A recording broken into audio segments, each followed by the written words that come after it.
Voilà, cher président Van Rompuy, cher monsieur Verskuyt, chers alumni du Collège d'Europe et chers invités, bonsoir. C'est un grand honneur pour moi, en tant que président de l'association des alumni du Collège d'Europe, de vous souhaiter la bienvenue à notre discussion intitulée Une nouvelle ère géopolitique, quel avenir pour l'Europe et Belgique. Ce soir, nous lançons la série de débats électoraux de notre association qui a vocation à être une plateforme pour engager des dialogues critiques sur les prochaines élections du Parlement européen et leur impact sur la direction stratégique de l'Union européenne. Allow me also to highlight that during these events, obviously, we will speak not only about policies, but also politics. In the view of the political campaigns that will launch in a few days, the association maintains its full commitment and transparency, but also pluralism. Yes, we hold diverse political views and beliefs, but our dedication to EU integration and European values is a common thread that unites us. Therefore, we will also welcome the politicians from various parties who align with these EU commitments and values to participate in our discussions and deliberations. Notre première invitée est un haïjin à 16 heures et je vais modestement m'essayer à l'exercice du haïku pour le présenter. Herman Van Rompuy, calme dans l'union forte. Vent change, feuille tombe. Vous l'aurez compris que je suis particulièrement enchantée d'accueillir ce soir le premier président permanent du Conseil européen et ancien premier ministre de Belgique, Herman Van Rompuy, qui, au cours de sa carrière politique, considérablement contribué à bâtir une Europe et une Belgique plus unies, résilientes et crédibles. Il transmet maintenant son expérience en tant que professeur au Collège d'Europe, aussi président du conseil d'administration. Nous vous sommes profondément reconnaissants de votre présence, Présidente Van Rompuy.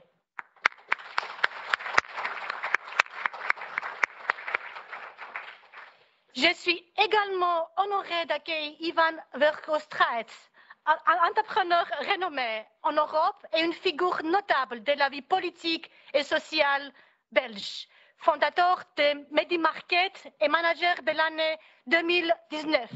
En 2022, Ivan s'est lancé dans la politique belge et de l'Union européenne, devenant le vice-président de Les Engagés.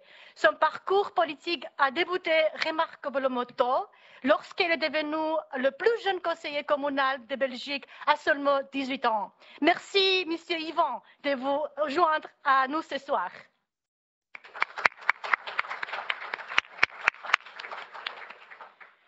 Cet événement est une opportunité d'aborder des défis auxquels l'Europe est confrontée, mais aussi d'explorer des solutions et des idées pour surmonter ces obstacles.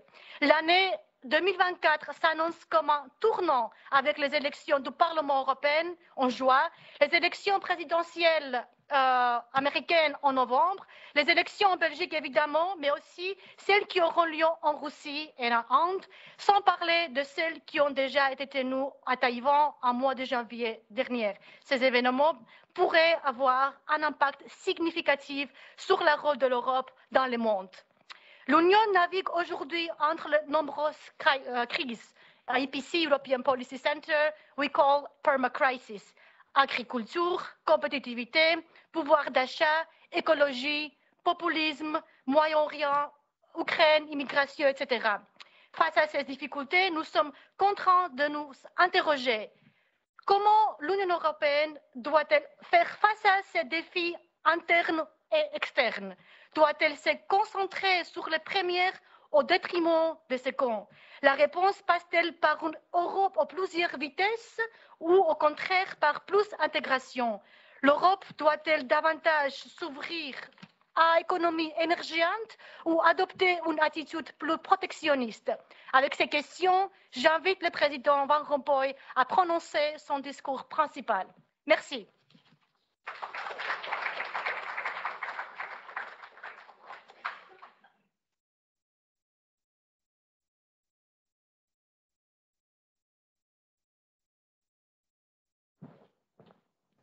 Merci Théona pour ces paroles flatteuses. Je dois être flatté une fois par jour.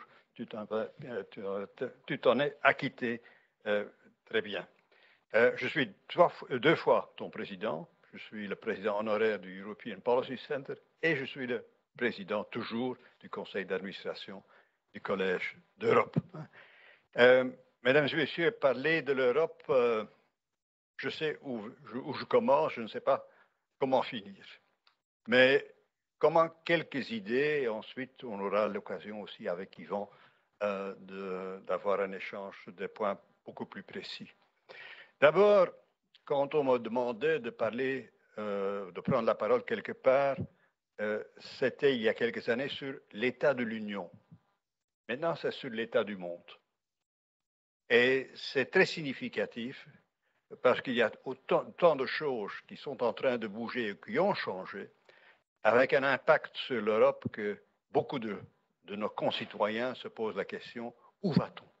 Où va-t-on non seulement avec l'Europe, où va-t-on avec le monde? Bien sûr, on doit toujours être modeste et voir où on a un certain impact ou une certaine influence, mais quand même. Tu as parlé, Théona, de la crise permanente depuis 2008. C'est une succession de crises et on se pose souvent la question, nos concitoyens, quelle est la prochaine crise? On ne le connaît pas. Expect the unexpected. Mais en tout cas, on doit se préparer par la prochaine crise, mais on doit se tirer les leçons des crises précédentes. Alors, tu as posé quelques questions, je vais y revenir, mais je vais d'abord parler de quelques grands défis. Je n'ai pas la prétention de vous apprendre beaucoup de choses, c'est uniquement pour tracer un cadre, pour avoir une discussion fructueuse par après. D'abord, le plus grand projet, en dehors de la guerre, le plus grand projet de la Commission européenne, c'était le Green Deal, le pacte vert. Je crois qu'on peut comparer le pacte vert avec le marché unique, le single market de Jacques Delors. C'est un projet même dont l'enjeu est plus important. L'enjeu, c'est la survie de l'espèce humaine. Et quelle est notre contribution à nous en tant qu'Union européenne? Et je crois que ce projet-là est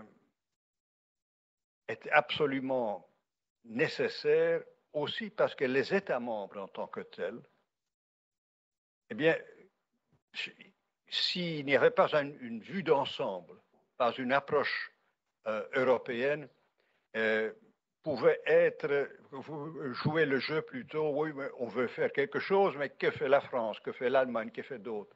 Donc, on a fait ce choix, il y a 15 ans, d'avoir une législation européenne pour, par exemple, diminuer les gaz à effet de serre.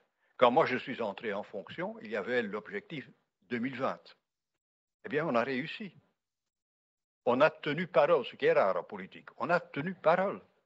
On a fait par rapport à 1990, par rapport à 1990, pour ainsi dire, en Belgique on parle de 90, hein, nos amis français de 90, et on a fait une diminution de moins 20. Donc ça c'était l'objectif. On fait moins 22, moins 23. Alors on a fixé un autre objectif pour 2030, moins 55. Quand moi j'étais président du Conseil, on avait dit moins 40 en 2030. C'est déjà très ambitieux. On a changé à juste titre l'objectif. On est maintenant à moins 33. Donc on a fait des progrès, mais on est début 2024, il faut aller en 2030 à cet objectif de moins 55. Et bien sûr, pour 2050, on a cet objectif de la neutralité climatique. Donc, c'est un projet extrêmement ambitieux. Et on a le devoir de réussir. Seulement, il faut se rendre compte de plus en plus, on peut être d'accord sur les objectifs, on est souvent moins d'accord sur les moyens. Et il y a quelques années, il y avait des dizaines de milliers de jeunes qui manifestaient dans les rues. Aujourd'hui, et je pèse mes mots pour ne pas être provocatif, on a d'autres manifestations qui n'ont pas le même but. Je suis, comme toujours, d'une prudence du sioux, mais quand même, le climat a changé. Il faut tenir le cap. Il faut tenir le cap. Et je crois que ça doit être un des grands thèmes aussi pour la Commission qui va suivre après les élections européennes. Comment, bien sûr, écouter la société et le monde des entreprises et les citoyens en tant que tels, comment être à l'écoute, mais en même temps essayer de les convaincre à continuer dans le chemin qui a été tracé et qui a une base légale. Mais on doit se rendre compte, bien sûr, qu'il y a un aspect social, qui est-ce qui paye pourquoi, et il y a un aspect disons, de l'échelonnement dans le temps. Est-ce qu'on va trop vite? On a déjà perdu des dizaines d'années. Est-ce qu'on ne va pas trop vite dans l'exécution de certaines mesures? Là, calibrer, disons, le chemin à parcourir est d'une très grande importance, tout en gardant les objectifs. Alors, deuxième grand thème, c'est les leçons qu'on tire de la crise ukrainienne et les leçons qu'on a déjà tirées après la première élection, j'espère que c'est la dernière, la première élection du président Trump. Il ne faut pas oublier que le concept d'autonomie stratégique est un concept qu'on a développé pas uniquement ou pas en premier lieu par rapport à la Chine. Ça a été une réaction par rapport aux déclarations du président américain d'antan de ne pas nécessairement faire déclencher l'article 5 du traité de l'OTAN quand un pays de l'OTAN est attaqué par un autre. À ce moment-là, Mme Merkel, chancelière à ce moment-là, a dit « il faut prendre notre sort dans nos mains, dans nos propres mains ». Et donc tout le thème de la défense européenne, pas de l'armée européenne, c'est un petit peu trop ambitieux, mais toute l'idée de l'union de défense européenne, eh bien, est née là, à ce moment-là. Bien sûr, le concept s'est élargi. On a tiré la leçon qu'on ne peut plus être si dépendant qu'on a été par rapport à la Russie. On ne peut pas être si dépendant par rapport à la Chine. Donc, comment être autonome, souverain, sans casser, c'était la question, sans casser le système international de libre-échange. On est moins naïf qu'il y a quelques années. On est beaucoup moins naïf. Mais ceci étant dit, de là, il y a une marge je vais dire d'une autre façon, une marge mince, mais elle existe, entre protéger nos intérêts, protéger notre way of life, notre manière de vivre, et tomber dans le piège du protectionnisme. Ce n'est pas parce qu'on protège qu'on est protectionniste. C'est plus qu'un jeu de mots. C'est un objectif politique. Mais là aussi, il faut être honnête. Le libre-échange, même chez nos concitoyens, n'a plus l'odeur de sainteté d'il y a quelques années. Il y a une contestation, entre autres, du projet Mercosur. D'antan, moi, j'étais président du Conseil, on se vantait de l'accord de libre-échange avec le Japon, avec le Vietnam, avec le Singapour, avec le Mexique, avec le Chili, avec pas mal de pays africains. Maintenant, ça devient beaucoup plus, comme on dit avec un euphémisme, ça devient plus compliqué. Mais ici aussi, garder le cap, maintenir le cap est d'une très grande importance. Et à nouveau, il faut être créatif, il faut en même temps être consistant, mais aussi tenir compte des nouvelles situations. Je me souviens, quand le traité constitutionnel de la Convention a échoué, le président Sarkozy avait une idée géniale. Est-ce qu'on ne peut pas faire un mini-traité, disait-il? Il reprenait 90% du traité constitutionnel et poisson, je te baptise cap, hein, Il dit c'est un mini-traité. On a réussi, ça est devenu le traité de Lisbonne. Eh bien, on doit appliquer cette ingéniosité, cette imagination, cette créativité aussi sur d'autres projets. Maintenir le cap, mais en tenant compte, bien sûr, des différentes sensibilités qui apparaissent au fil du temps. Il faut notre compétitivité industrielle. Yvan, tu es très sensible à ce thème comme entrepreneur. On a un handicap en tant que coût, certainement dans les coûts énergétiques, qui sont 3-4 fois plus élevés que les américaines. Il y a un problème non seulement de compétitivité de coûts, mais aussi une compétitivité de produits. On a un certain retard dans pas mal d'activités, dans le numérique, dans les puces, les batteries. Il y a bien sûr l'intelligence artificielle. On est leader ou on est à la pointe d'autres activités. On a un potentiel dans pas mal d'activités, même dans les données industrielles et les applications de l'intelligence artificielle. Il y a beaucoup de potentialités, mais il faut dire qu'aujourd'hui, on a un problème sérieux de compétitivité.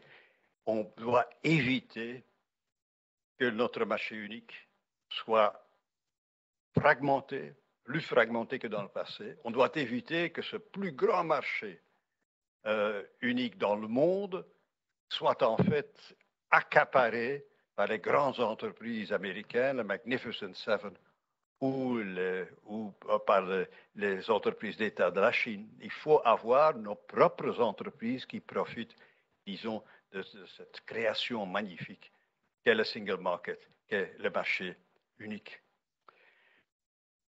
On a un problème aussi c'est mon dernier point parce que j'ai une dizaine de minutes, on a un problème aussi du fonctionnement de nos démocraties. Et ce n'est pas uniquement, je dirais même pas en premier lieu, un problème de démocratie européenne.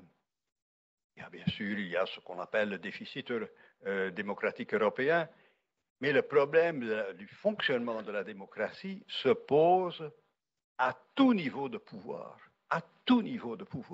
même sur le plan local et certainement sur le plan régional, je parle de la Belgique, et national. Il y a une partie de notre population qui n'est plus convaincue, qui ne croit plus, qui ne croit plus dans la démocratie. Et là, c'est quelque chose d'extrêmement sérieux, Et bien sûr, on n'a jamais eu autant de liberté de s'exprimer, je pense aux médias sociaux. Et il y a une partie de ceux qui participent dans cet échange Internet, dans les médias sociaux, qui parlent aisément, disons, de la disparition de la démocratie, qu'il faut un homme ou une femme, mais c'est plutôt des hommes, un homme fort. Est-ce que ces mêmes gens qui contestent avec des moyens démocratiques l'existence de la démocratie se rendent compte que sans démocratie, il n'y aura pas ce moyen d'expression possible, qu'on doit obéir comme on doit le faire dans pas mal de pays autoritaires. Notre société est devenue individualisée, fragmentée, et le paysage politique l'est aussi. Gouverner est plus difficile maintenant que de mon temps, pour ainsi dire. Et donc, on doit s'en rendre compte. On ne peut pas demander qu'on se lance dans de grands projets ou de grandes réformes souvent impopulaires, et tout en donnant, disons, ou en créant un paysage politique si diversifié. Aux Pays-Bas, on a besoin de 4 ou 5 partis pour faire un gouvernement, c'est pas fédéral, un gouvernement national. Et donc, faire de la politique, prendre ses responsabilités est une chose, mais il faut avoir aussi les moyens de le faire. Donc, c'est un défi. Et comment est-ce que l'Europe, l'Union, peut être forte si les États membres sont politiquement faibles? Et c'est mon dernier propos sur ce thème dans cette introduction. C'est un paradoxe, Mais les leaders réunis dans le Conseil européen et soutenus par une grande partie de la population se rendent compte que pour les grands thèmes de les grands challenges de notre temps, on parle du climat, on parle de la défense par rapport à la Russie et d'autres agresseurs potentiels. Et quand on parle de la compétitivité, quand on parle de la stratégie, de l'autonomie stratégique, quand on parle de tout ça, la solution nationale ne vaut plus rien. On n'a qu'une réponse européenne. Et beaucoup de nos concitoyens en sont convaincus. Et c'est aussi le cas au niveau des leaders. C'est pour ça qu'on a réussi, même en pleine Covid, de prendre à l'unanimité des décisions. C'est comme ça que, après le Brexit, on s'est mis d'accord à 27 pour avoir une attitude commune et on a maintenu cette attitude pendant 4 ans. C'est ainsi qu'on a donné une réponse au président russe dès le début de l'invasion de l'Ukraine en février 2002 jusqu'à maintenant, avec des hauts et des bas. Ce n'est pas toujours facile d'avoir tout le monde à bord, mais on y a réussi quand même. Et donc, je dirais, le slogan « More Europe » est beaucoup plus vrai encore qu'il y a quelques années. Je me souviens au début du Covid, avec toutes ces mesures qui étaient prises d'une façon disparate autour de nous, les gens me posaient la question « Où est l'Europe ?» Donc, je n'entendais plus rien sur le scepticisme et qu'il faut retourner au national. C'était la demande d'avoir plus de coopération, d'intégration européenne. Par rapport à la Russie, tout le monde s'en rend compte que ni la Belgique, ni les Pays-Bas font impression sur M. Poutine. Même chez nos amis français et allemands, on aurait de la peine à faire le contrepoids. C'est uniquement l'Union européenne, et bien sûr, avec l'aide de nos amis américains dans le cadre de l'OTAN, qui font le poids. Et donc, c'est pour ça qu'on me demande de parler de l'état du monde et encore plus que de l'état de l'Union européenne. Donc voilà les grands défis devant lesquels on se trouve, et je suis encore plus européen qu'il y a 10 ans quand j'ai quitté. Je suis encore plus européen qu'il y a 16 ans, il y a très longtemps de ça, quand j'ai fait mon premier discours en faveur de l'Europe, quand j'étais au secondaire ici à Bruxelles, au Collège des Jésuites. Je suis toujours reconnaissant. Ils m'ont donné cette foi, cette conviction européenne, et je suis content. Là, je suis heureux du parcours qu'on a fait, mais il y a bien sûr beaucoup de choses à faire, et on va résoudre tous nos problèmes en 1 heure. Merci beaucoup.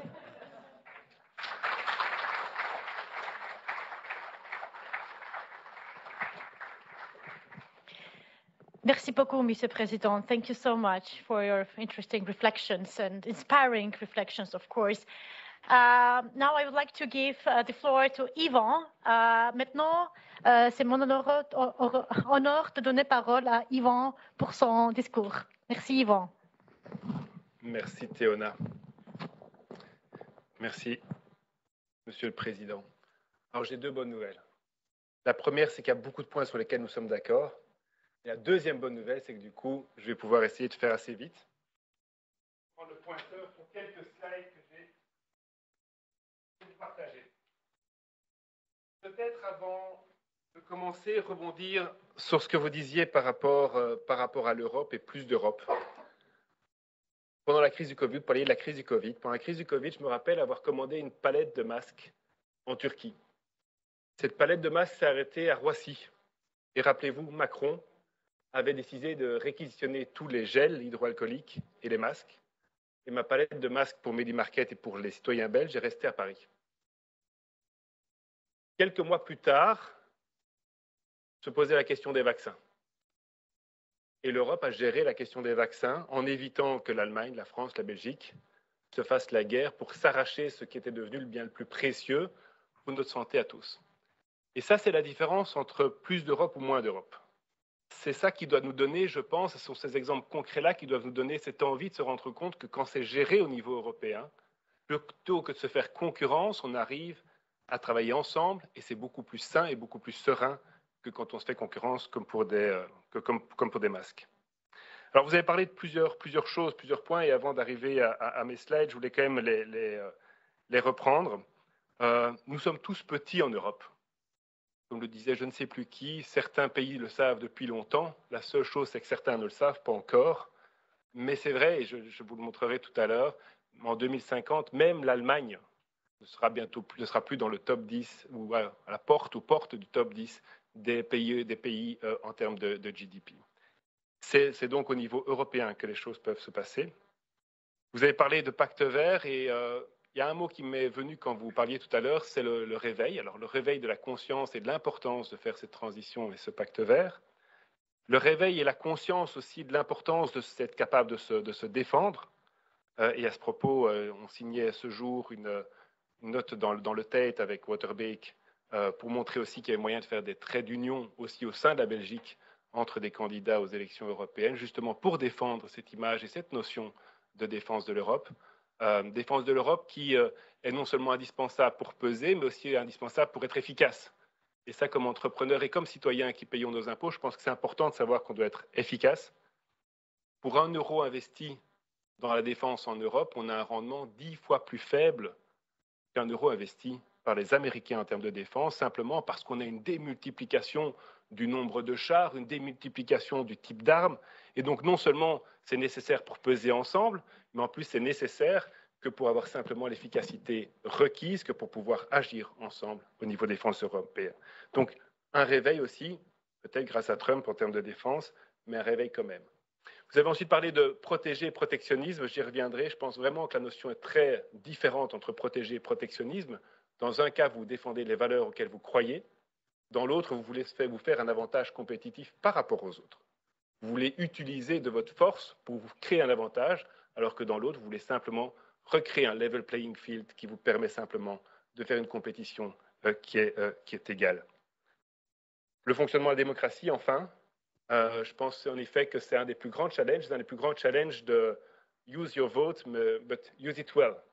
Parce que c'est vrai qu'on sait que la tendance et le danger pour le prochain Parlement européen, c'est évidemment la montée des extrêmes, et nous y reviendrons certainement pendant les questions. Alors, je vous ai préparé quelques petits slides parce que j'étais ici il y a 5 jours et l'ambiance était tout autre.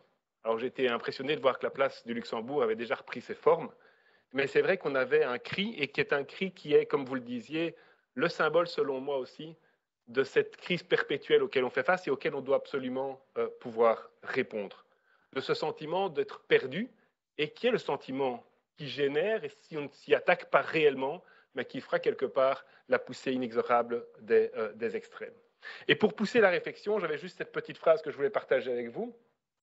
Alors, ce n'est pas un IQ, mais c'est juste pour la réflexion quand même. C'est que le marché, c'est comme un couteau. Tout dépend de l'usage que l'on en fait. Il peut servir à couper les légumes ou à tuer votre voisin. Et je propose qu'on y revienne tout à l'heure et qu'on ait justement cette phrase comme réflexion simplement sur qu'est-ce qu'on va faire, qu'est-ce qu'on veut faire de ce marché unique, comment est-ce qu'on voit aussi, quelle est notre vision du marché et comment est-ce qu'on peut le réguler, l'orienter pour qu'il serve bien, évidemment, à couper les légumes, produits de santé, plutôt qu'à tuer votre voisin. Tel est évidemment l'objectif. Alors c'est vrai que les pneus brûlaient, vous l'avez parlé, je vais passer assez vite, mais il y a un sentiment de crise perpétuelle. Quand j'ai été nommé manager de l'année, en effet, dans le Guardian, le titre, c'était la décennie des crises perpétuelles, 2010-2019, gilets jaunes, immigration, Brexit. On ne peut pas dire que depuis 2020, les choses se soient vraiment tassées. Ukraine, Covid, crise de l'inflation, crise des finances publiques aussi, globalement, parce qu'après les élections, il faut aussi avoir la conscience, en tout cas en Belgique, de se rendre compte que les finances publiques sont complètement dans le rouge. Il y a tous les niveaux de pouvoir et les prochains gouvernements vont devoir faire preuve d'une responsabilité énorme du niveau local jusqu'au niveau fédéral pour pouvoir faire face à cette crise des finances publiques et crise de la démocratie. On en a parlé aussi. Alors, pendant ce temps-là, moi, ce qui m'attriste peut-être, et je ne vais pas faire de la politique, mais c'est vraiment le sentiment qu'on a au niveau des pays, droite et gauche, qui, telles parfois deux forces d'égale intensité et de direction opposée, s'annulent. Et on en a parfois l'impression qu'on en est sur des spelches, des jeux locaux, alors que le problème est beaucoup plus fondamental. Et selon moi, le problème, justement, si on veut s'attaquer à la source du problème, c'est que nous sommes dans un monde global et que la question n'est plus l'état seulement de l'Europe, mais bien l'état du monde. Et comment est-ce que l'Europe, dans le monde, peut arriver à redevenir ou à relancer une certaine roue du progrès, une certaine avancée. Et pour faire très rapidement un parallèle, je dirais que pour certains d'entre vous, vous connaissez la différence entre la psychologie personnelle et la psychologie systémique. Et mon sentiment, c'est qu'aujourd'hui, on est coincé dans une psychologie qui est trop personnelle et qui ne se rend pas assez compte qu'on est dans un système et qu'il faudrait envisager une psychologie systémique. Dans une famille, on pourrait dire, toi, tu fais ceci de manière inadéquate, tu dois absolument changer, il faut que tu changes ton comportement. Mais si le système ne vous permet pas de changer de comportement, si dans votre famille ou dans le monde ou dans l'économie dans laquelle on est, le système vous oblige à retrouver un équilibre qui n'est pas un équilibre sain, pointer et essayer de culpabiliser une personne dans son comportement individuel alors que c'est une question systémique est improductif et fait monter une colère qui par moment devra faire un exécutoire et risque de renverser la table ou risque de refuser le changement lui-même. Et donc je pense qu'il ne faut pas se tromper de niveau auquel on doit travailler. C'est pour ça aussi qu'on se pose la question, selon moi, je vais faire assez vite, mais selon moi, de cette analyse qui doit être une analyse systémique et du système. Quelques exemples qui peuvent engendrer une certaine colère, la colère de certains. Quand on parle d'émissions de gaz à effet de serre, ici nous avons le graphe, c'est le graphe de la France, parce que la France, comme vous le savez, ayant un mix énergétique moins carboné que la Belgique, les émissions totales en France sont plus faibles. Mais on se rend compte que globalement, là, la ligne bleue que vous voyez, qui sont les émissions dites importées, c'est-à-dire les émissions qui ont été réalisées à l'étranger pour les produits que nous consommons ici, que vous voyez qui montent progressivement depuis 1995 jusqu'à 2020 ici, mais la droite continue. Et vous avez la ligne rouge qui sont les émissions territoriales, c'est-à-dire les émissions de gaz à effet de serre émises ici en Europe. Et vous avez la ligne jaune qui est le total. Vous voyez que le total ne change pas, mais que la dynamique change. Aujourd'hui, quand on dit que la Wallonie a réussi ses objectifs de diminution de gaz à effet de serre, la Wallonie a en réalité fermé ses aciéries et déplacé ses raffineries. Est-ce que c'est ça l'objectif que l'on peut avoir? Je ne pense pas. Est-ce que c'est ça l'objectif quand on dit, justement, le thermomètre n'est pas l'Union européenne intramuros? Notre objectif doit être de diminuer notre consommation ou notre empreinte carbone totale, pas uniquement les émissions de gaz à effet de serre émises dans le pays. Et donc, on ne peut pas avoir comme objectif de déplacer nos entreprises, parce qu'alors on perd deux fois.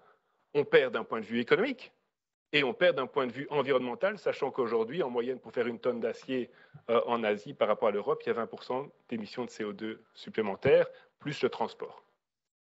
Donc l'objectif ne peut pas être celui-là, et je pense que c'est important de le dire et de ne pas se tromper de thermomètre, parce que quand on se trompe de thermomètre, évidemment, on prend les mauvaises décisions. Premier exemple.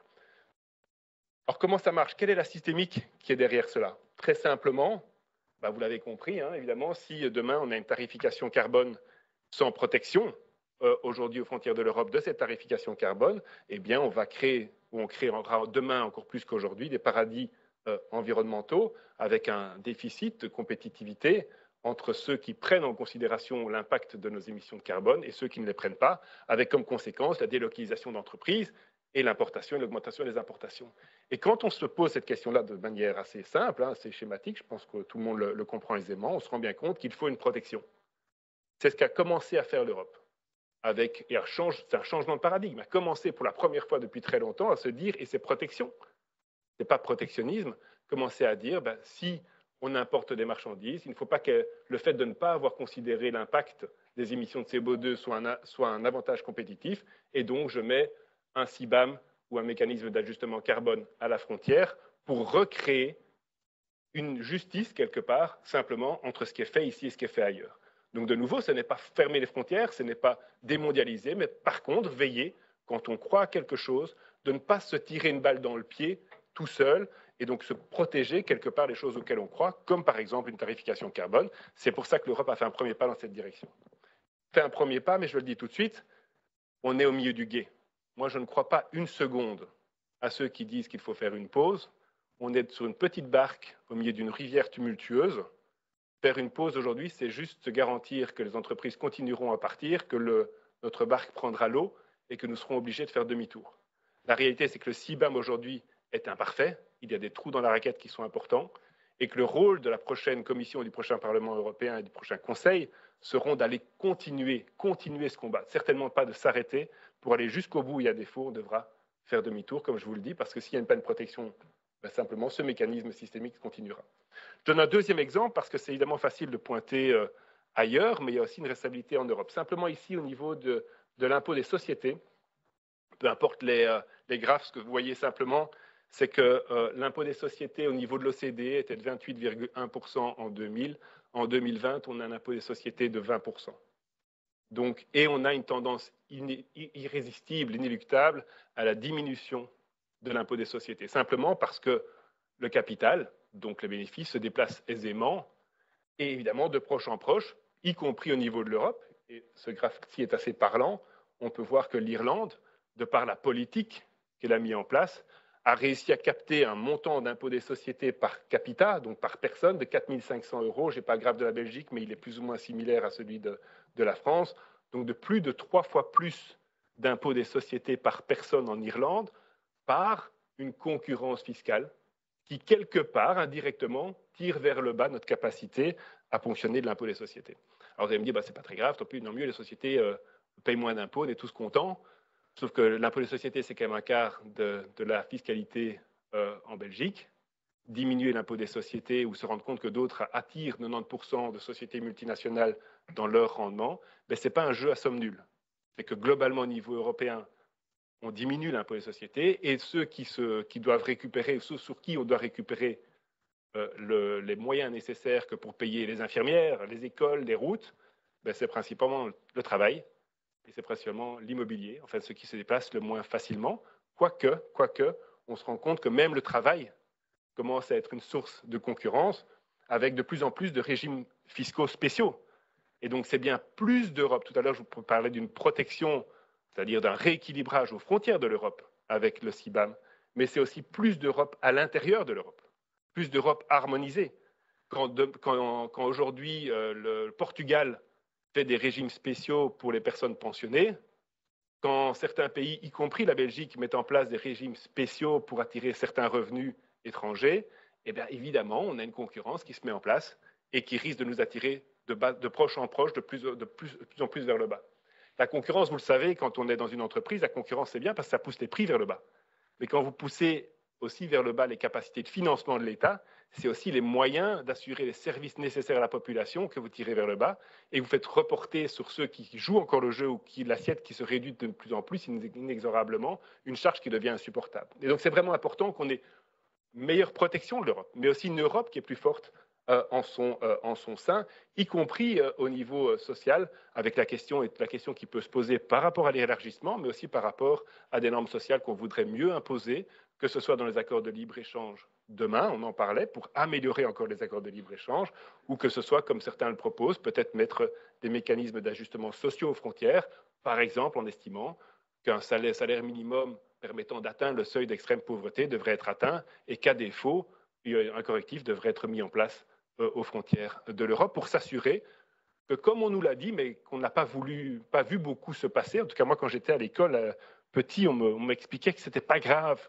que les conditions de travail dans d'autres pays étaient bien moindres, parce que grâce à notre consommation, petit à petit, ils allaient devenir plus riches, et vu qu'ils allaient devenir plus riches, ils allaient pouvoir exiger des meilleures conditions. Mais aujourd'hui, on voit quand même que c'est fort lent, en tout cas, à arriver, et je pense qu'imposer des minimums sociaux ne serait quand même pas superflu pour accélérer cette tendance de progrès social et par-delà aussi de concurrence ou limiter la concurrence. Je continue assez vite, dumping agricole, parce que c'est la même logique, quelque part. Aujourd'hui, qu'est-ce qui énerve plus les agriculteurs? Ce qui énerve le plus les agriculteurs aujourd'hui, c'est évidemment dans les accords de libre-échange, la possibilité, par exemple, pour certains pays, d'importer ici, chez nous, des produits qui ont été fabriqués avec des pesticides qui sont interdits. Donc, soit le pesticide est mauvais pour la santé et le produit ne doit pas être utilisé, mais alors pas question, et c'est assez logique de le comprendre, qu'on importe ces produits fabriqués avec ce même pesticide. C'est aussi le sentiment de se dire, OK, on dit que c'est stratégique, que l'industrie agricole est stratégique, que se nourrir, notre autonomie agricole est indispensable, mais alors comment se fait-il qu'il n'arrive pas à atteindre un prix de revient minimum avec un salaire minimum sous une compétition qui est parfois compliquée, qui est parfois avec des réglementations qui sont plus faibles, etc. etc. C'est le même type de logique. Et on se rend compte, de par ces quelques exemples, il y en a encore d'autres, mais que j'ai coupé vu le temps qui nous est imparti, que on est aspiré dans une spirale quand même. Je pense qu'on se rend de plus en plus compte qu'on est dans une spirale négative qui, de proche en proche, de compétition en compétition, pourrait avoir tendance à nous tirer vers le bas. Et qu'il est temps, et je pense que c'est ça l'un des grands changements qu'il y a par rapport à peut-être il y a 15 ans ou 20 ans, c'est qu'il est grand temps de remplacer la main invisible du marché par une main bien visible, bien concrète des choix politiques. Et c'est vraiment ça notre vision, en tout cas, c'est de dire qu'on a des valeurs européennes, on a des choses auxquelles on croit, et on doit pouvoir les défendre et les imposer, parce que c'est ce qui fait sens et c'est ce qui permet de relancer la machine à progrès. C'est ce que nous appelons le courage de changer. Et je vais continuer juste en disant que ça ne peut se faire qu'à l'échelle européenne. C'est ce que je vous disais tout à l'heure. Si on regarde et qu'on score les pays par niveau de GDP, donc en 2016, on avait 4 pays européens, avec, on a encore l'Angleterre et le Royaume-Uni dedans. En 2030, tout en gardant le Royaume-Uni pour base comparable, on n'en a plus que 3, vous voyez qu'il recule.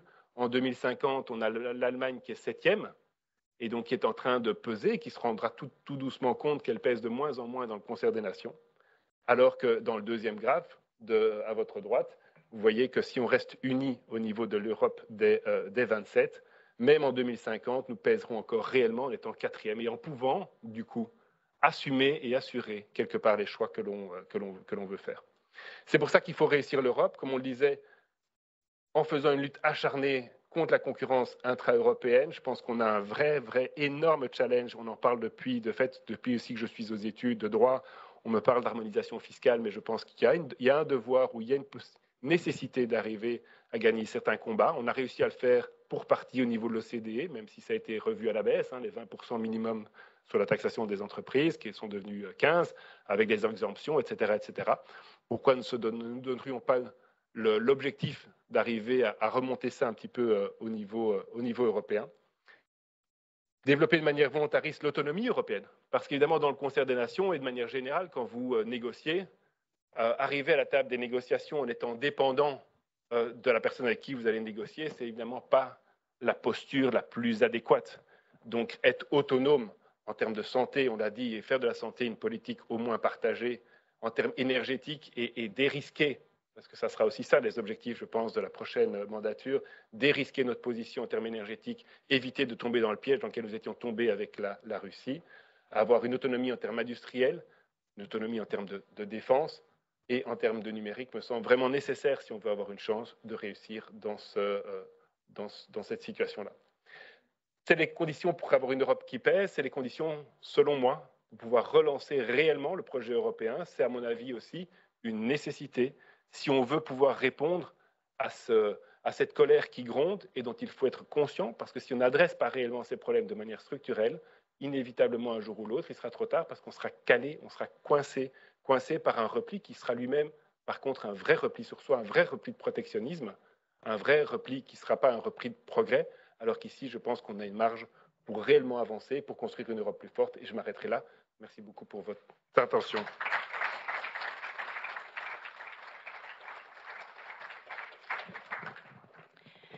Merci, cher Yvan, pour tes idées, pour tes explications. You have to really promise us that once you are a member of the European Parliament, you will continue explaining it this way. It was really very interesting and systematic. Thank you so much.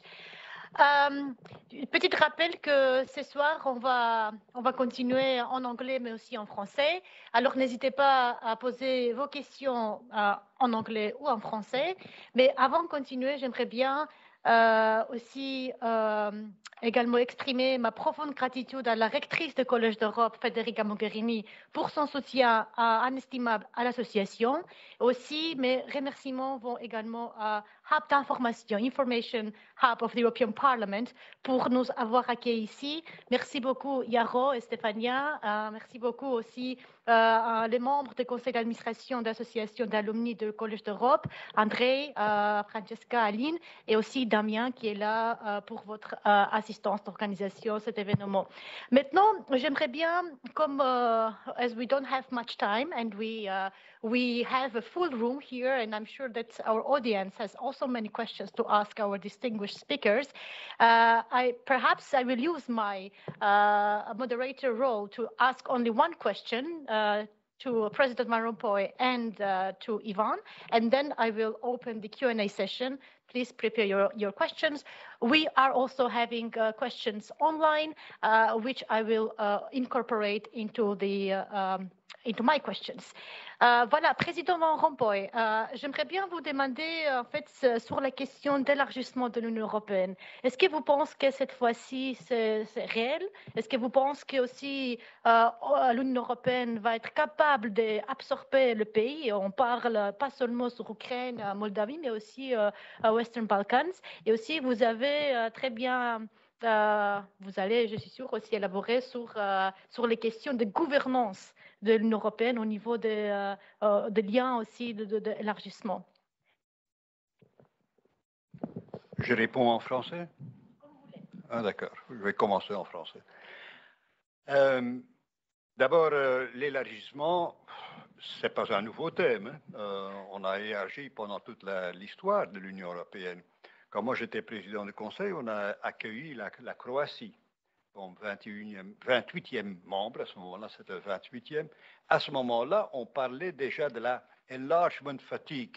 Ça ne nous a pas empêché d'accepter, d'accueillir la Croatie. D'ailleurs, sans discussion, sans grande controverse.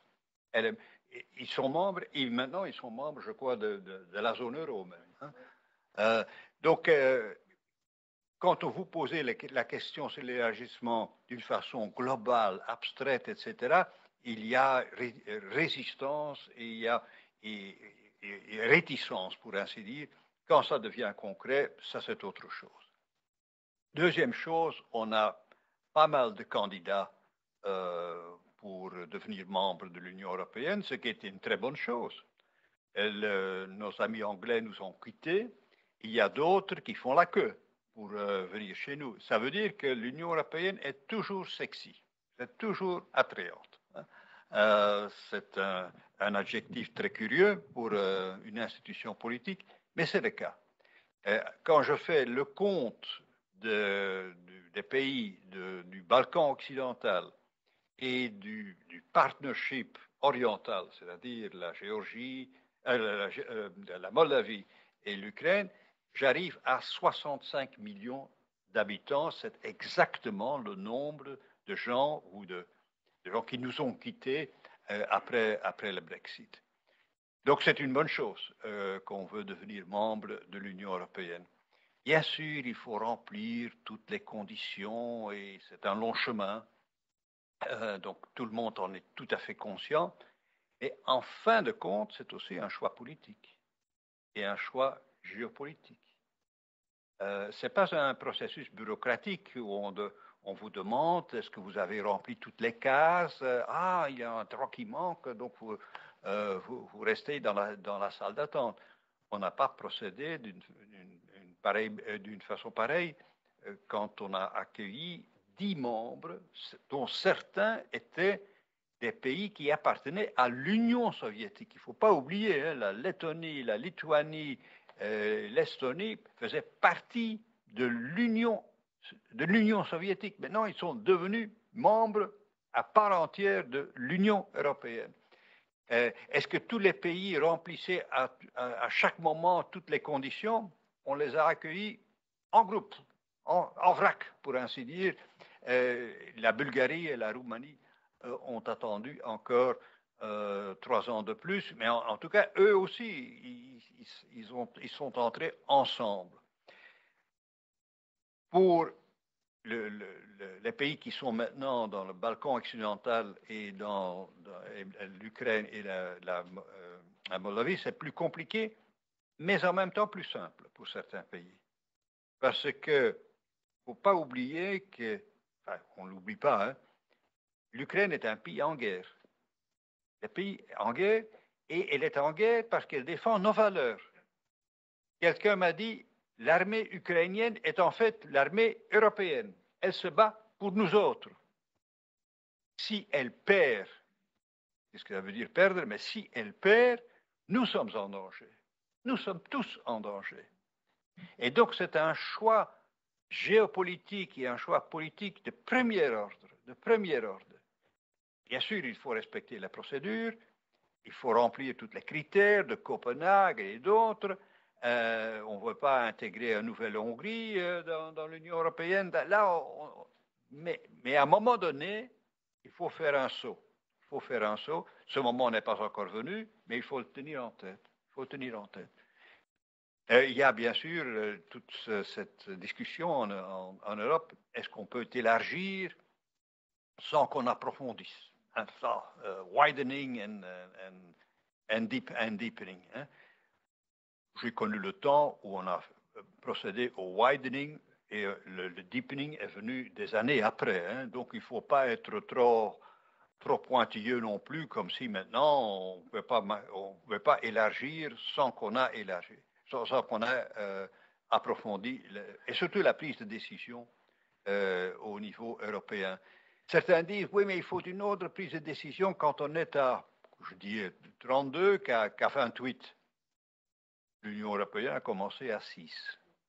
À 6. Si on avait dit en 1958, un jour, vous serez à 27 ou 28, d'abord, on vous aurait catalogué comme totalement fou. Hein, et si on vous avait dit, oui, et ça va marcher, là, la crédibilité était au niveau de la température Kelvin. Hein. Donc, je ne dis pas qu'il ne faut pas prendre de nouvelles mesures pour faire mieux fonctionner l'Union européenne, mais il faut pas en faire une panacée. Ceci étant dit, la prise de décision à l'unanimité dans la politique étrangère, la politique de sécurité, ça s'est dépassé. On le sent chaque jour. Mais est-ce qu'on doit passer de l'unanimité à la majorité qualifiée? Ça, c'est autre chose. Ici aussi, on peut être créatif et imaginatif, de sorte qu'on ne peut pas être bloqué par un ou deux pays, sans tomber dans un processus où on est dans la majorité de 2/3 pour raccourcir en fait toute la procédure compliquée de la majorité qualifiée. Donc là, il faut mesurer. Il faut aussi tirer des conclusions quand on parle du deepening, de ce qui s'est passé. Il faut davantage de pouvoir dans le monde de la défense. Il faut davantage de compétences européennes dans le monde de la santé.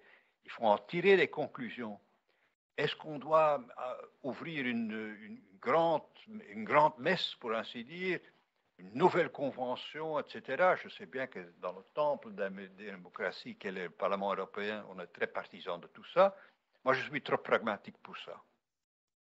Moi, je dis personnellement, il ne faut pas changer les traités, il faut apporter des changements dans les traités. Là aussi, c'est plus qu'un jeu de mots.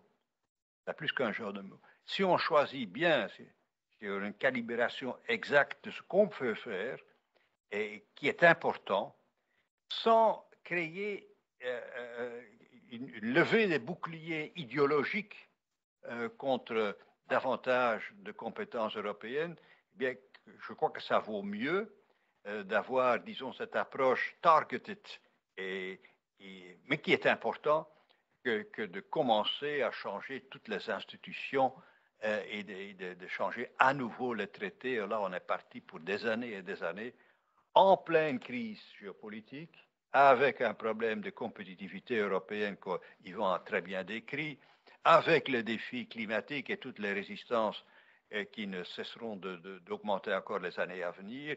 Donc, ce n'est pas le moment de faire ça, c'est le moment d'avoir une approche qui est pragmatique, mais qui donne une réponse aux questions légitimes sur le fonctionnement de l'Union européenne. Donc, j'ai 76 ans, donc j'espère qu'un jour, je verrai encore l'Ukraine entrer dans l'Union européenne. Il faut se dépêcher, ça... Je suis d'accord, mais j'espère que j'ai lancé toute l'opération moi-même avec le président Barroso et les chefs d'État et du gouvernement en 2014 avec cet accord d'association. Et avec la Géorgie, bien sûr. Et ça me fait beaucoup de peine que la Géorgie ne fait pas partie de ce peloton de tête. Mais donc, cet accord d'association qu'on a fait, c'était pas, soi-disant, la préparation de l'adhésion, du membership, mais quand même, hein, c'était pour bien souligner la vocation européenne ces pays. Moi, on m'avait défendu de parler, disons, de l'adhésion quand on a ratifié les accords d'association avec ces 3 pays. J'ai employé une formule « This is not the last stage of our cooperation ». OK. À bon entendeur, salut. Et donc, je serai très content, très heureux le jour où cette grande nation qui se bat pour nous, où il y a des centaines de milliers de gens qui sont tués pour notre liberté, fasse partie un jour de l'Union européenne. Merci, Président. Cher Yvan, j'aimerais bien vous demander une question assez facile. C'est comment la populisme et la montée de l'extrême droite? Mais oui, c'est facile et ce sera fait demain matin, évidemment. Mais je voudrais d'abord rebondir. Oui. En Ukraine, on a une obligation de résultat. Je crois que c'est clair par rapport à ça et je pense que la décision du Parlement, enfin du Conseil, pardon, il y a quelques jours, très rapide, jeudi passé, est une bonne décision avec une aide supplémentaire à l'Ukraine et je pense qu'on doit absolument aller jusqu'au bout. On a une obligation de résultat. Je pense aussi, et je vous rejoins, sur le fait que l'Europe a une résilience réelle. Je parlais avec Michel Barnier il y a quelques semaines qui me disait que quand il discutait avec Nigel Farage, pas avant le Brexit, mais au moment de régler, il disait « mais comment est-ce qu'on s'entendra après le Brexit ?» Et Nigel Farage lui répondait « il n'y aura plus d'Europe ». Et clairement, l'objectif était, clairement, et je crois l'espoir de certains était de faire imploser l'Europe, et l'Europe a tenu. Et donc c'est vrai qu'il y a une vraie, et c'est une chance. Et l'Europe est encore sexy, l'Europe attire encore, c'est une vraie chance que l'on a. Maintenant, soyons pas naïfs. L'Europe est en danger. Je pense que les prochaines élections, elles sont aussi orientées. De nouveau, quand je parlais avec Michel Barnier, il me dit oui, mais il faut aussi être conscient de quelles sont les forces derrière, quelque part, une partie du fait d'attiser quelque part la rancœur de la population anglaise qui a mené au Brexit. Et il est clair qu'il y a des forces étrangères, quand on est dans une compétition comme celle dans laquelle on est, il est clair que pour la Russie ou pour d'autres, voir disparaître l'Europe serait une bonne chose, parce qu'évidemment leur position concurrentielle s'améliorerait. Plus facile de négocier avec chacun des pays et de les mettre en concurrence que d'avoir un bloc soudé en face de soi. Et donc moi je crois qu'il ne faut vraiment pas qu'on sous-estime non plus les forces de résistance et les forces à qui ça ferait plaisir de voir l'Europe imploser. Et par rapport à ça, je pense qu'il faut quand même qu'on ait une certaine prudence. Alors je pense que c'était un geste indispensable que d'accepter la candidature et de lancer le processus d'adhésion. J'espère que vous vivrez très vieux, M. Van Rompuy, pour qu'on ait le temps de faire les changements nécessaires pour que cette adhésion puisse arriver et que vous puissiez la voir. Mais je pense qu'on ne doit pas aller trop vite.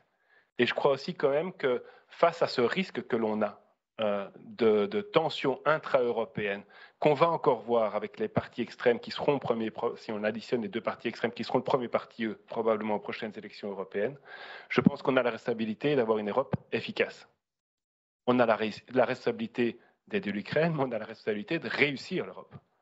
Et ça ne sera pas une mince affaire. Et donc par rapport à ça, je pense qu'entre élargissement et approfondissement, là où on a quand même privilégié plus l'un que l'autre, jusqu'à présent en promettant pour demain ou en remettant à demain quand même un approfondissement, je pense que l'approfondissement est plus nécessaire que jamais.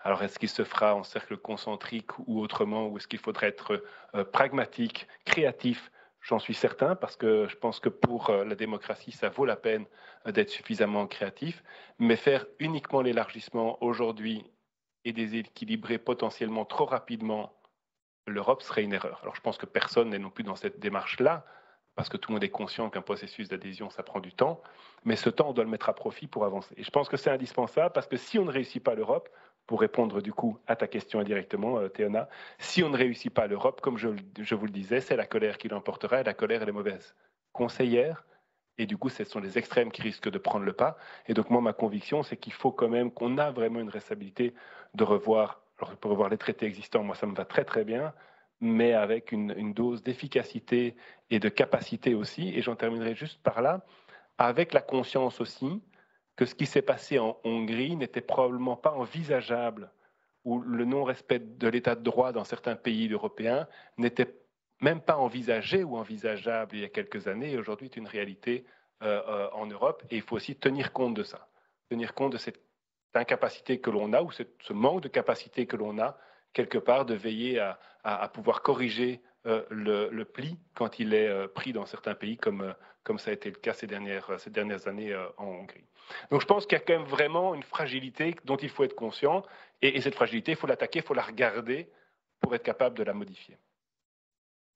Juste un mot, Yvan, je suis d'accord, il faut toujours être prudent, hein, ça, je suis né avec la prudence, mais il faut aussi avoir des ambitions, hein, et tu ne le nieras pas. Ce que je voulais dire, c'est ceci.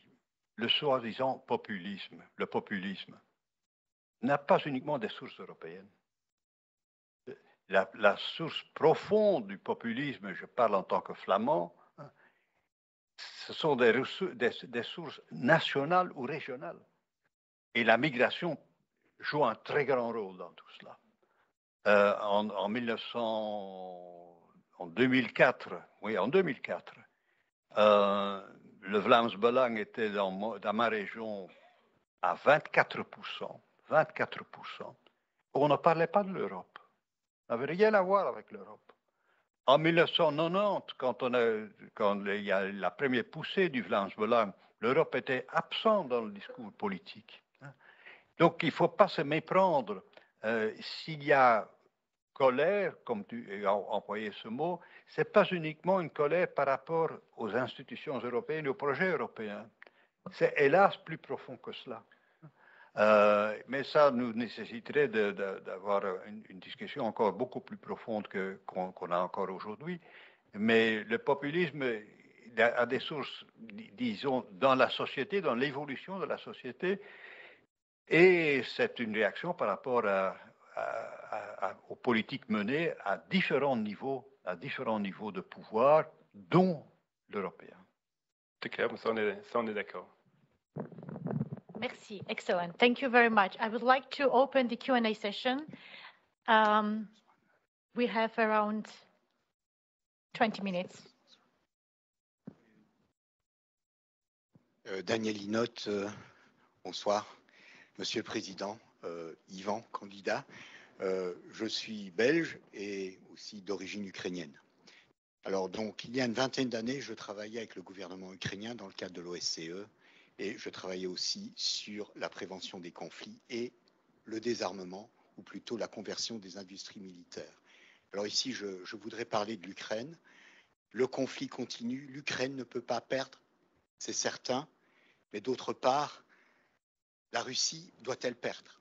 Je vais dire, est-ce qu'une humiliation de la Russie ne serait pas aussi un danger supplémentaire, non seulement pour l'Europe, mais pour le monde? Et je parle de l'OSCE, j'étais conseiller à l'OSCE pendant 5 ans. Est-ce qu'il faut redonner plus d'importance à cette organisation et peut-être aussi au Conseil de l'Europe qui ont joué des rôles importants pour essayer d'intégrer ces pays? Il ne faut pas oublier qu'au Conseil de l'Europe, on a également l'Azerbaïdjan. Ce n'est pas un modèle de démocratie. Également, dans le cadre de l'OSCE, on a eu un accord, les accords d'Helsinki. Il s'agissait avant tout d'avoir un dialogue, une coopération même au niveau de la notification, au niveau militaire. Oui. Est-ce qu'on peut chercher à trouver une solution dans le cadre de ces organisations? Ok, merci. Je vais encore continuer à collecter, qu'on n'en a pas beaucoup de temps. Alors, on doit essayer, je vous demande gentiment, être assez brief tout de suite. Attends, c'est qui? Voilà, lui, monsieur, parce que je... Bonjour, Lucas Lacroix, stagiaire au Parlement. J'aimerais demander une question plus particulièrement à monsieur Verhofstadt concernant ce que vous pensez sur les prochains sujets trendy qui vont venir s'immiscer dans les élections. Lesquels seront-ils, si vous avez des idées, et comment y répondre, comment comment réagir face à eux et face à des extrêmes qui vont toujours les utiliser et les exploiter pour augmenter leur nombre de votants. Et on sait très bien à quel point ça peut être problématique. Donc voilà. Ok, merci. À vous aussi, monsieur. Bonjour, merci pour la bonne organisation. J'ai étudié au collège et je travaille dans l'institution européenne depuis quelques années. Et je voudrais juste donner un détail. Vous saluez le document du conseil de la semaine passée. Le document est aussi un document qui montre comment les ressources vont être transformées. Donc, c'est-à-dire qu'en fait, les 50 milliards pour l'Ukraine, ce n'est pas des 50 milliards concrets. On ne fait pas un Next Generation EU 2.0. Et donc, en fait, on va prendre de certains programmes. Et il y a certains programmes, Horizon Europe, qui vont perdre énormément. Il y en a d'autres, un qui me tient plus à cœur, qui sont les programmes des affaires extérieures, qui NDICI Global Europe va perdre 2,4 milliards, si je ne me trompe pas. Et donc l'idée, c'est est-ce qu'en fait, on a atteint, et ils ont été corrects au Conseil de diminuer les ressources, on a atteint un seuil d'endettement au niveau même européen qui est problématique, ou est-ce qu'il y a un choix politique erroné qui a été fait de vouloir réattribuer des ressources à l'Ukraine qui pourtant étaient déjà commissionnées pour d'autres géographies, pour d'autres thématiques? Merci. Vous. Bonsoir, Matteo Governatori, je travaille à la Commission européenne. J'avais une question pour Yvan. Vous avez abordé le sujet de la concurrence fiscale à l'intérieur de l'Union européenne, qui est évidemment lié aussi au sujet de la situation très, très dégradée des finances publiques en Europe, que vous avez aussi abordé. Vous avez fait l'exemple de la Belgique. Moi, je suis italien. Là, la dette, c'est déjà plus 145% du PIB, donc une situation encore plus dégradée et difficile que la situation belge. Alors, ma question, c'est, est-ce que vous proposez comme premier pas concret de solution le passage de l'unanimité à la majorité qualifiée pour les décisions en matière fiscale à l'intérieur de l'Union européenne, comme premier pas pour essayer de renforcer la partie de coordination européenne par rapport aux décisions individuelles des États membres? Merci.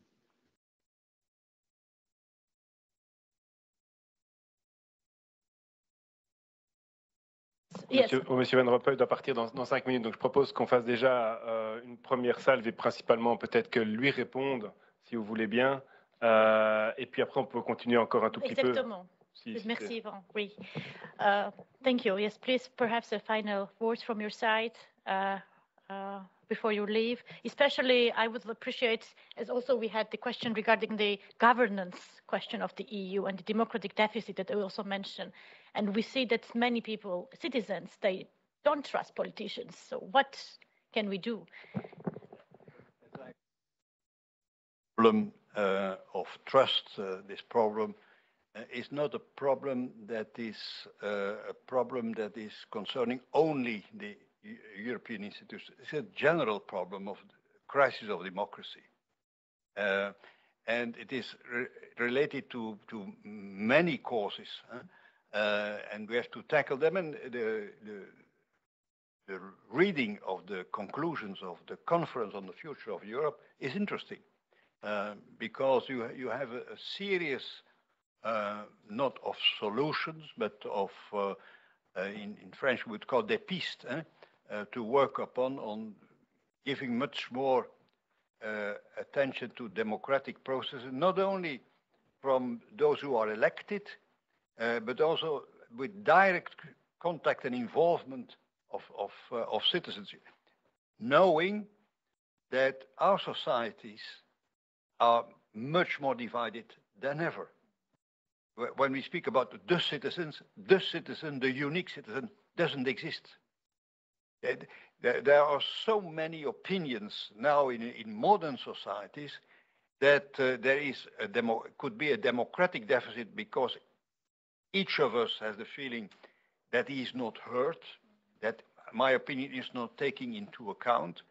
But if you take into account the opinion of citizen X, you don't take into account the concerns of citizen I.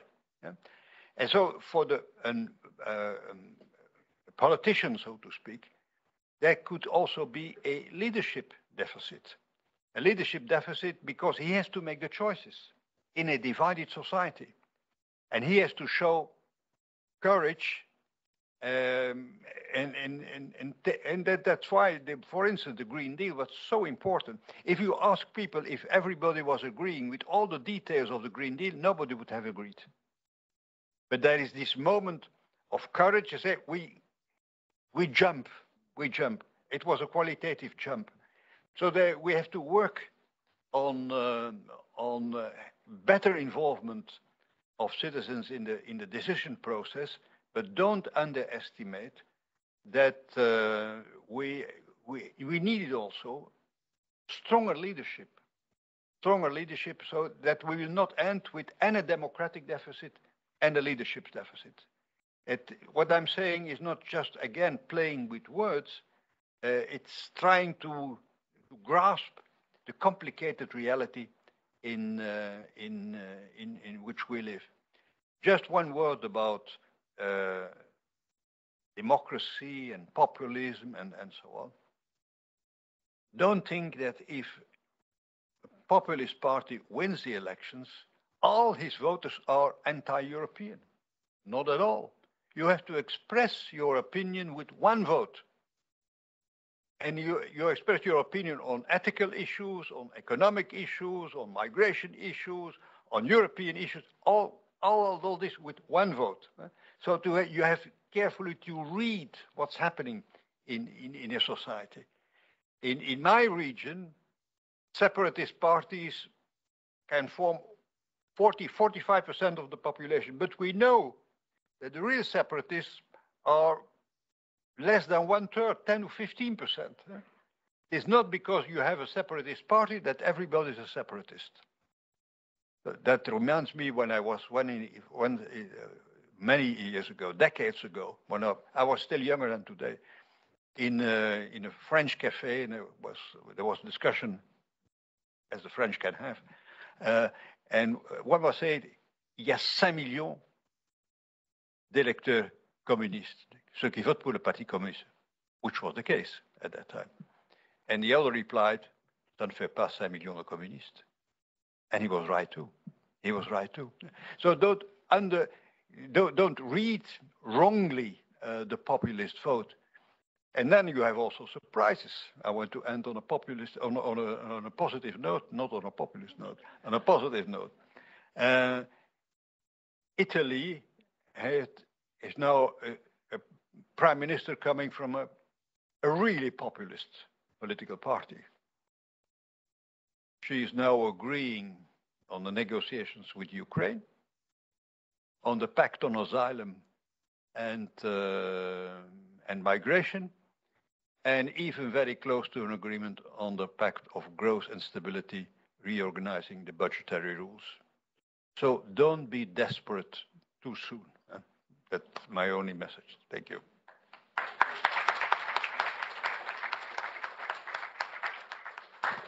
Thank you, President. It has been an honor for us and for our guests. The event is not yet finished, so we will finish in 15 minutes, but President has to leave. Thank you so much for your wisdom, reflections, and of course, time dedicated to our guests, alumni of the College of Europe as well. And I would like to give you a small chocolate on the train, perhaps, that can be useful. And yes, it has been a pleasure for us. And I think that you have, of course, very well elaborated the key challenges that Europe is facing, but also the fragmentation and permacrisis that you have referred to. But according to the philosophy that we have to turn our fears into hope, I think that, and I hope that with these events and with this enthusiasm and with this energy that we have together, we will follow this and we will carry out this message to make Europe and Belgium more united and, of course, stronger. So thank you so much. I leave you now in the hands of Yvan also. Yes. I listened carefully to him. He has a great future. Yes. Excellent.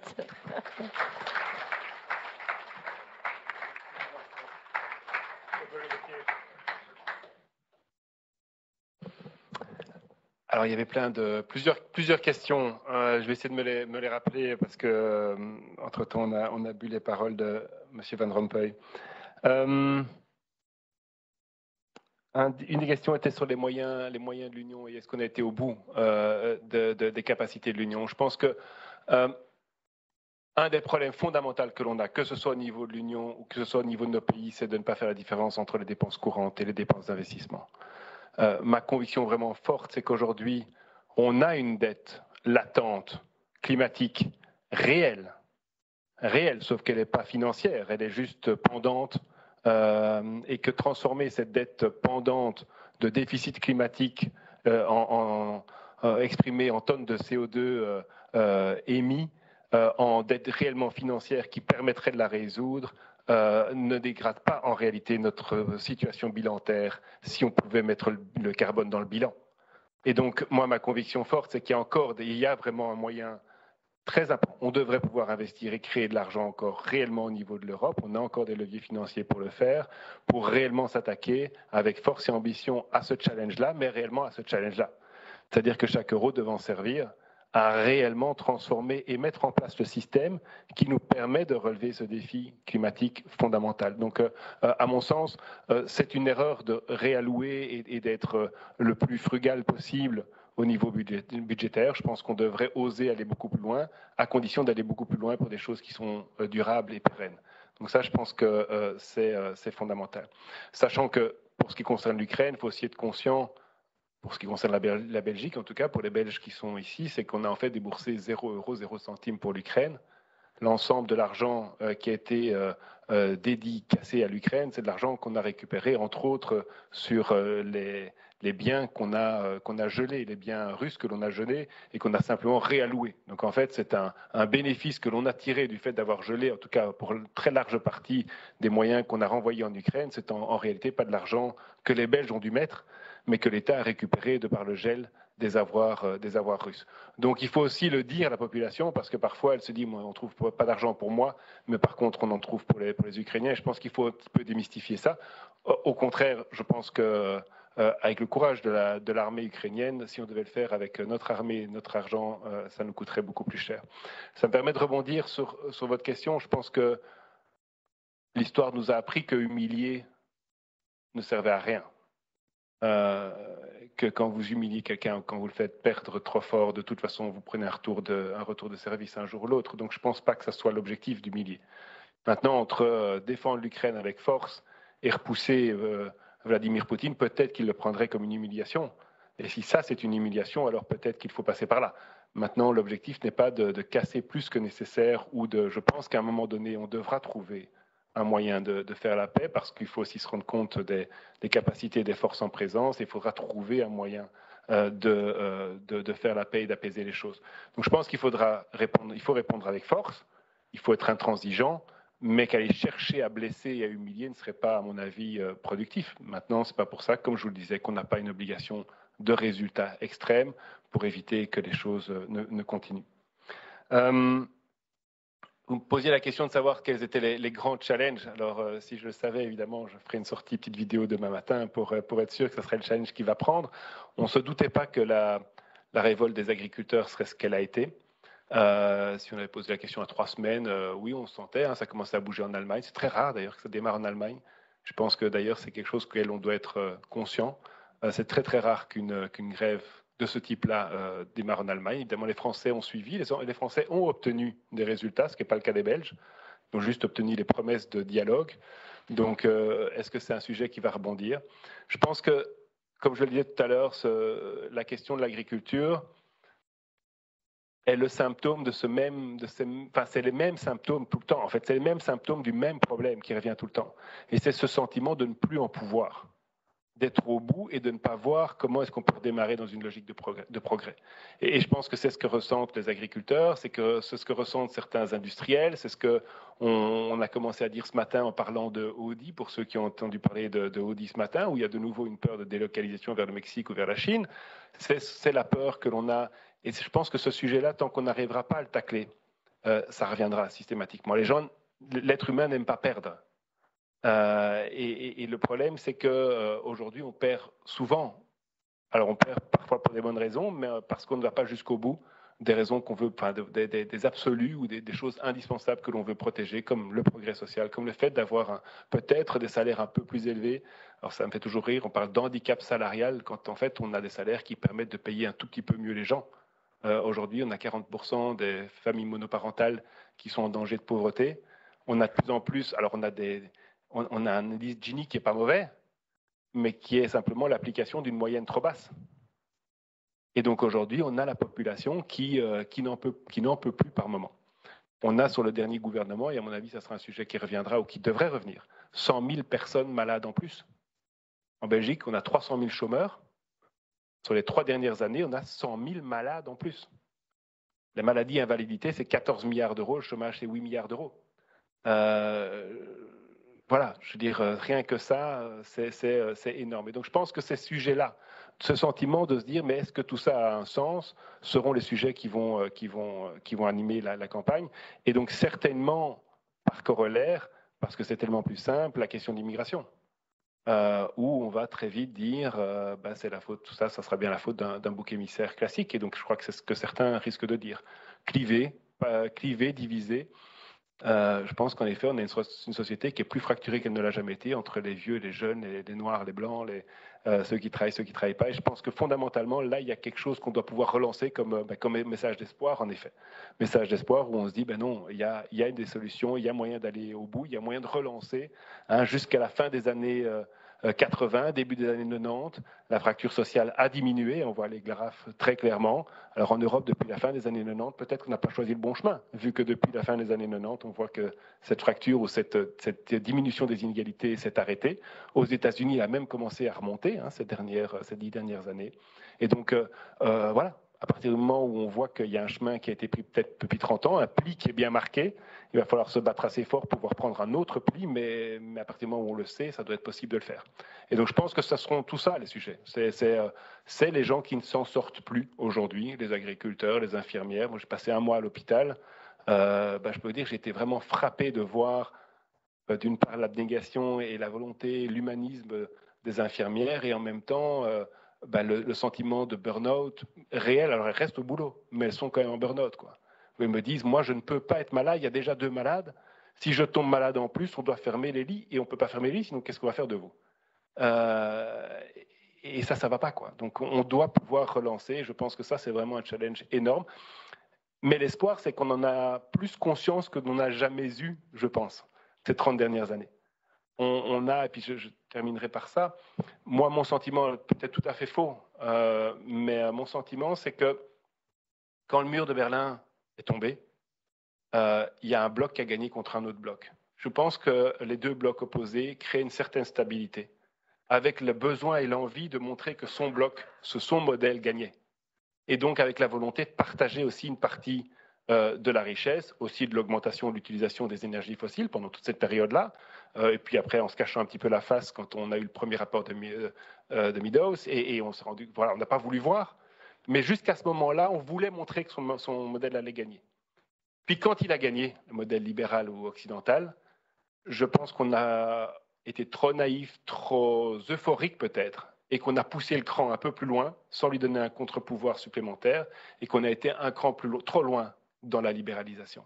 Et qu'on est arrivé à cette compétition quelque part de tous contre tous, où on a perdu une partie de cette logique de progrès. Et ça correspond à la fin des années 80, début des années 90. À un moment donné, on a été plus loin, on n'a plus mis de limites, on a été encore plus loin dans le néolibéralisme, pour reprendre le terme. Et je pense que ça, à mon sens, c'est une erreur. Moi, je crois vraiment au marché. Je suis convaincu que le marché est une puissance extraordinaire, une puissance de créativité, de génération, de dépassement. Et je pense que ça, c'est vraiment fondamental, que chacun puisse donner le meilleur de soi-même. Mais le marché, s'il n'est pas régulé, c'est pour ça que je vous ai commencé par cette phrase-là tout à l'heure et que je termine ceci par là, s'il n'est pas utilisé correctement, le marché, c'est comme un couteau. Ça peut servir à couper les légumes, mais ça peut aussi servir à tuer votre voisin, ça peut servir à assécher quelque part la capacité de l'État. Et donc, moi, je crois vraiment au besoin de retrouver la régulation. Je m'emballe peut-être, après j'arrête. Mais fondamentalement, qu'est-ce qui s'est passé? On a déterritorialisé les échanges. Et aujourd'hui, donc qu'est-ce qu'on avait? On avait des échanges commerciaux qui se passaient et qui étaient régulés au sein de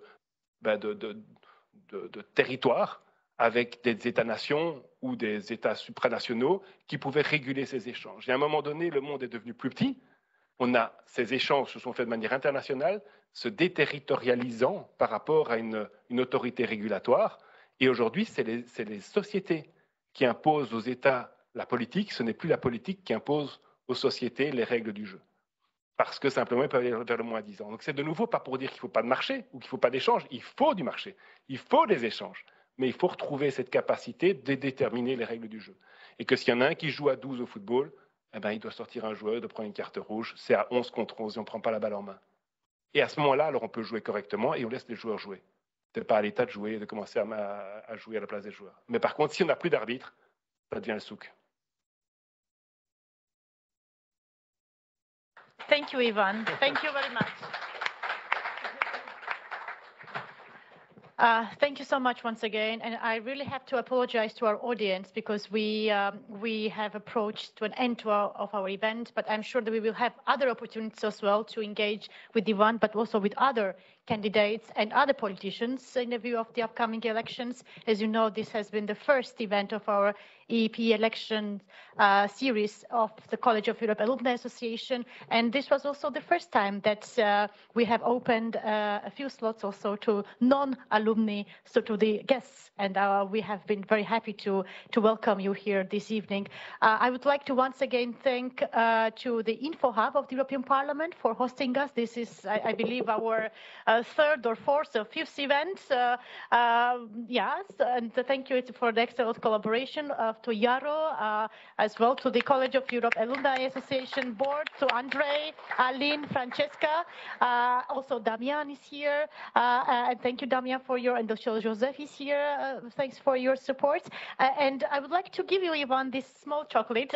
I know you are so energetic and enthusiastic and visionary, you don't need further fuel, but perhaps, yeah, for this late evening. Théona. Thank you for the organization. Merci beaucoup à toi et à toute l'énergie aussi que tu mets là-dedans. Je voudrais juste encore rajouter une chose, parce qu'il est là depuis tout à l'heure, c'est qui sera sur la liste des engagés avec moi, c'est Jean-Albert Nissens, que je voulais quand même vous présenter en 2 secondes, et avec qui on partage, entre autres, un passage chez McKinsey, mais aussi beaucoup de valeurs et de convictions de politique. Et donc, voilà, je voudrais quand même vraiment te remercier d'être là et vous le présenter, partager ça avec toi. Merci beaucoup, Théona. Merci beaucoup à toutes et à tous. Et puis ceux qui veulent, on va boire un verre sur la place de Luxembourg. Oui, c'est ça. On va boire un verre sur la place Luxembourg. Et so follow our association's event, College of Europe Alumni Association, and of course, we stay in touch. Have a great evening and see you next time. Bye.